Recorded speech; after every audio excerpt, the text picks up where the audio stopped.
Halo and welcome back, teman-teman netizen atau warganet yang saya hormati semuanya. Di konten terbaru hari ini, saya ingin membahas tentang para striker yang dipilih oleh Shin Tae-yong yang menjadi bagian dari timnas Indonesia yang akan berlaga di Piala AFF tahun 2024. Seperti yang kita ketahui bahwa pertandingan pertama bagi timnas Indonesia adalah pertandingan tandang ke Myanmar yang merupakan pertandingan yang penting bagi timnas Indonesia dalam rangka bisa lolos dari fase grup. Karena pertandingan pertama itu selalu sulit tapi juga penting untuk bisa mendapatkan poin. Memang ini sebetulnya bukanlah grup yang berat bagi timnas Indonesia di atas kertas. Tapi karena skuad timnas Indonesia diisi oleh pemain-pemain muda yang usia rata-ratanya adalah 20 tahun 9 bulan, tentu setiap pertandingan akan beratlah bagi mereka. Walaupun kita tahu ada beberapa pemain yang juga bermain bagi timnas Indonesia senior ya di babak kualifikasi Piala Dunia tahun 2026 zona Asia. Seperti Rafael Strijk, Asnawi Mangko Alam, ada Pratama Arhan, dan juga Marcelino Ferdinand, dan bisa juga nanti seiring berjalannya turnamen ini, Ivar Jenner dan juga Justin Hubner gabung dengan timnas Indonesia teman-teman. Karena Shin Tae-yong ini baru memilih 24 pemain, sedangkan slot pemain untuk Piala AFF itu adalah 26 pemain. Artinya nih feeling saya, PSSI masih berupaya agar Ivar Jenner dan juga Justin Hubner nanti bisa gabung. Kalau bisa, untuk pertandingan lawan Vietnam, karena seperti yang berkali-kali saya jelaskan, bahwa timnas kita memerlukan pemain-pemain yang bermain di Eropa. Seperti ya trio JIS ini. Oke lah, untuk sekarang memang Rafael Strijk ya, yang bisa langsung gabung. Tapi belum tentu juga kan dia langsung akan main di pertandingan lawan Myanmar. Karena kan mungkin juga nanti dia jet lag, karena kan dia datangnya dari Australia. Dia tidak ikut dengan rombongan yang berangkat dari Jakarta. Jadi saya tidak yakin sih dia akan main dari awal, kecuali memang Shin Tae-yong telah melihat dia, pelatih fisik juga telah mengecek bahwa memang kebugarannya itu 100%, ya mungkin dia akan dimainkan dari awal. Tapi ya kita tunggu saja nanti keputusan dari Shin Tae-yong. Tapi yang menarik nih yang kita tunggu, ya gimana nanti performa dari para striker kita. Karena kan selalu kesulitan nih para striker timnas kita untuk bisa melakukan finishing. Striker terakhir yang mencetak gol bagi timnas Indonesia senior adalah Rafael Strijk, yaitu di pertandingan away ke Bahrain, ya kan, yang pertandingannya berakhir dengan skor imbang 2-2. Udah. Sebelum-sebelumnya juga lebih banyak yang mencetak gol adalah pemain-pemain dari second line, ya, atau juga final line lah. Nah, ini bisa menjadi masalah bagi timnas kita untuk bisa ya minimal lolos dari fase grup kalau striker kita tidak produktif. Memang masih ada Marcelino Ferdinand, tapi ya Marcelino juga membutuhkan bala bantuan dari striker lainnya, dan bisa juga Marcelino itu nanti menjadi penghubung ke striker, bisa juga dia nanti menjadi supplier, artinya dia yang menyuplai bola kepada para striker, karena belum tentu juga dia akan bermain dengan peran yang sama seperti yang dia bermain bagi timnas Indonesia senior di pertandingan terakhir ya, di babak kualifikasi Piala Dunia tahun 2026 zona Asia itu lawan Arab Saudi, kan belum tentu juga dia akan bermain di posisi yang sama, karena bisa juga Marcelino dimainkan sedikit ke tengah untuk menjadi kreator serangan. Berhubung Ivar Jenner memang belum bisa gabung dengan timnas Indonesia. Jadi bisa juga nanti dia bermain di tengah. Nah, artinya pemain-pemain di depan ini nanti bisa perform. Karena kan kita tahu sebetulnya di kejuaraan AFF ini beberapa kali juga para striker kita sebelumnya menjadi top skor. Seperti pada tahun 2000 ya. Kalau nggak salah pada saat itu Gendut Doni yang menjadi top skor. Saya lupa, sepertinya dia mencetak 5 gol. Kemudian tahun 2002 yang menjadi top skor adalah Bambang Pamungkas ya. Dan pada saat itu saya ingat dia mencetak 8 gol. Setelah itu pada tahun 2004 Ilham Jayakesuma yang menjadi top skor ya, dengan 7 gol. Dan terakhir itu yang menjadi top skor dari timnas Indonesia adalah Budi Sudarsono pada tahun 2008. Dan pada saat itu join top skor ya dengan pemain dari negara lainnya gitu. 4 gol Budi Sudarsono mencetak gol pada saat itu. Nah, artinya nih kita sekarang membutuhkan striker yang bisa, ya istilah kerennya yang biasa kalian pakai itu gacor lah. Kalau bisa dari peluang pertama itu langsung mencetak gol. Tapi yang menarik kan kalau kita melihat daftar pemain di posisi striker, ya ini yang menarik nih. Karena selain Rafael Strijk, ada rekan kakak yang masih sangat muda. Nah, saya gak ngerti nih, apakah Shin Tae-yong akan memasang dia langsung atau menaruh dia dulu kemudian masuk sebagai pemain pengganti. Kita gak tahu, karena dia masih sangat muda. Dan ingat loh, dia kan tidak terpilih bagi timnas Indonesia U20 sebelumnya.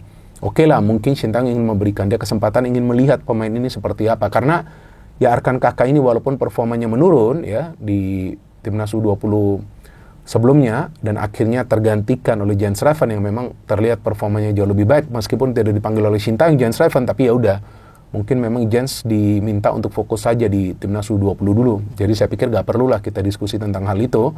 Tapi ini Arkan Kakak ini sebetulnya dia juga bisa menjadi senjata pamungkas bagi timnas kita karena kan ini masih pemain muda.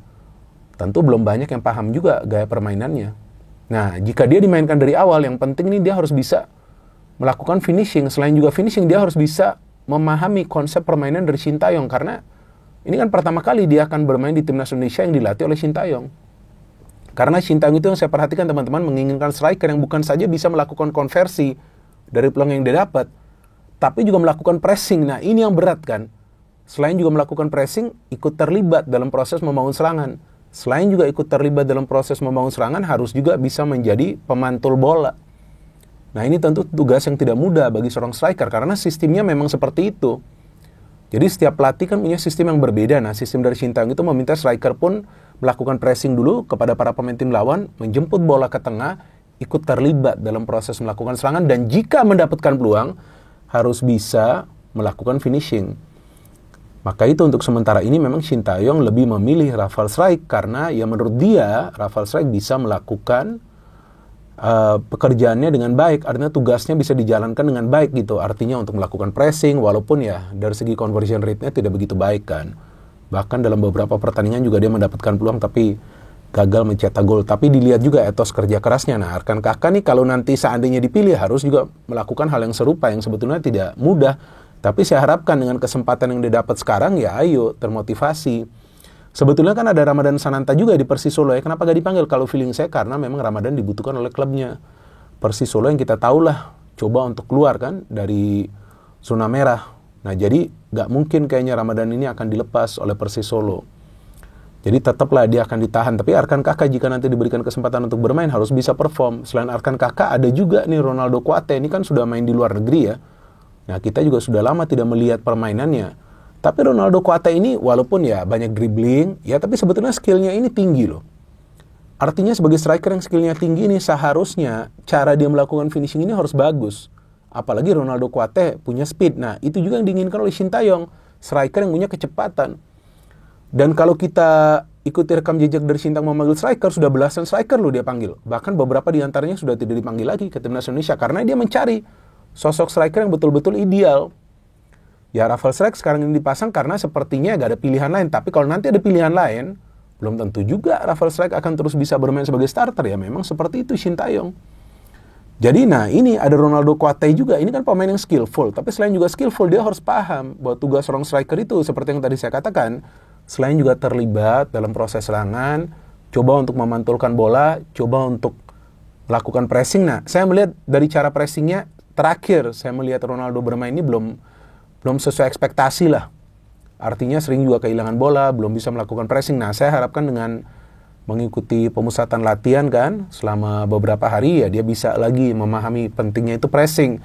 Karena di era sepak bola modern, tim-tim lainnya juga itu ya ingin striker itu juga merupakan pemain pertama yang memberikan pressing kepada para pemain tim lawan. Untuk apa? Agar para pemain tim lawan itu yang build up dari pertahanan itu melakukan kesalahan. Belum lagi harus juga ikut menjemput bola ke tengah. Nah ini memang adalah sistem yang sekarang berlaku di era sepak bola modern. Bahkan klub-klub juga di Eropa seperti itu. Jarang sekali bermain dengan dua striker. Palingan satu striker. Tapi striker itu juga gak selalu mencetak gol.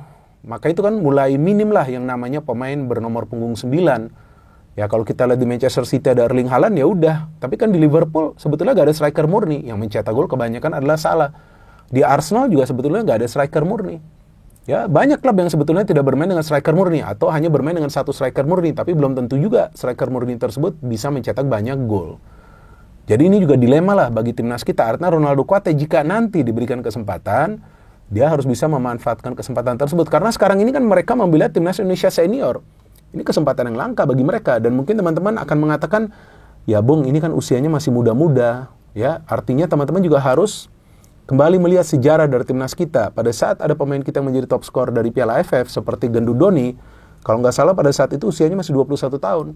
Bambang Pamungkas pada saat itu usianya masih 22 tahun. Artinya pemain muda pun juga bisa menjadi top skor. Ini kan kita bicara di level ASEAN nih.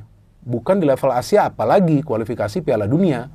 Jadi seharusnya punya prospek bagi para striker kita. Kalau Ilham dan juga Budi Sudarsono usianya sudah matang pada saat memang mereka menjadi top skor. Dan ada juga pemain lainnya yaitu Hoki Caraka. Nah ini yang saya tunggu, kalau feeling saya bisa juga Hoki ini main dari awal. Karena kan Sintayong pernah mengatakan bahwa Hoki Caraka ini punya prospek untuk menjadi pemain yang besar. Dan dia yakin bahwa Hoki Caraka jika diberikan kesempatan untuk bermain bisalah develop sebagai striker yang menakutkan. Nah ini Hoki yang feeling saya bisa dipasang dari awal, dan Hoki Caraka ini memang punya kecepatan. Dan ngeyel juga pemain ini, banyak juga sering melakukan pelanggaran, artinya menyulitkan lah para pemain tim lawan itu untuk build up. Karena kan banyak tim itu yang membangun serangan itu dari lini pertahanan. Nah bisa juga nanti Hoki Caraka dipasangkan dengan Rafael Struijk dengan Marcelino. Nah Marcelino bisa juga saya harapkan nanti bermain seperti free roll ya, artinya sebagai striker palsu. Tapi ya harus juga bisa menjadi pemantul bola. Jadi jangan juga fokus untuk mencetak gol. Kalau bisa mencetak gol sih bagus. Kita semua kan harapkan dia untuk mencetak gol. Tapi harus bekerja sama dengan baik seperti yang dilakukan dengan Struijk dan juga Orat Mangun di pertandingan terakhir Timnas Indonesia Senior lawan Arab Saudi di babak kualifikasi Piala Dunia tahun 2026 kan, zona Asia itu. Jadi ini yang kita tunggu teman-teman. Feeling saya striker kita akan bisa mencetak gol di Piala AFF kali ini. Feeling saja. Karena di tengah ini sebetulnya lumayan bagus juga para pemain kita. Ya, apalagi nanti kalau Ivar Jenner ini bisa bermain, apalagi dari sayap-sayap nih cepet-cepet nih pemain-pemain kita. Dan saya harapkan nih pemain-pemain kita bisa memberikan feeding bola yang baik. Karena striker itu juga untuk mencetak gol perlu juga yang namanya supply bola. Kan nggak mungkin dia dribbling sendiri mencetak gol. Jadi teman-teman yang menarik untuk ditunggu, apakah striker dari Timnas Indonesia kita bisa mulai mencetak gol di Piala AFF kali ini, meskipun usia mereka memang adalah pemain-pemain muda, tapi saya yakin jika mereka memang bermain dengan determinasi yang tinggi, dan mereka fokus, dan mereka bisa mendapatkan suplai bola, maka kemungkinan besar para striker kita akan mulai mencetak gol di Piala AFF kali ini. Dan bisa juga nanti striker yang mulai konsisten mencetak gol dan banyak mencetak gol di Piala AFF kali ini akan mendapatkan tempat untuk bermain, atau mungkin juga menjadi bagian dari skuad Timnas Indonesia yang nanti akan bermain di lanjutan pertandingan-pertandingan kualifikasi Piala Dunia tahun 2026 zona Asia di round 3 ya. Dan kita harapkan bisa lolos timnas kita ke Piala Dunia, tapi pertama-tama timnas kita harus fokus dulu di Piala AFF kali ini, dan kita semua harus support timnas kita. Meskipun ini adalah skuad yang muda, bukan berarti ya skuad muda ini akan menyerah. Gak mungkin, mereka akan fight habis-habisan di atas lapangan, dan tugas kita sebagai supporter adalah untuk mendukung mereka secara positif. No hate, no politics, only football. Salam sepak bola.